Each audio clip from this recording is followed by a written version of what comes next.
ரசமா? ரசமா இல்ல விஷமா?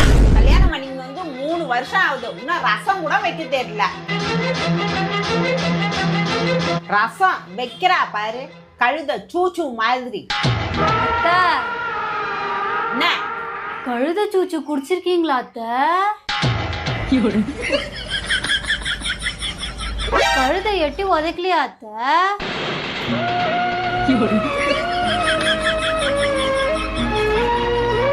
அத்தை கோவமா இருக்காங்க போல.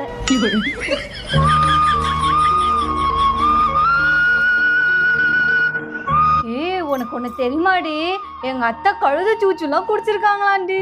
கழுத உதைச்சிருக்குமாடி.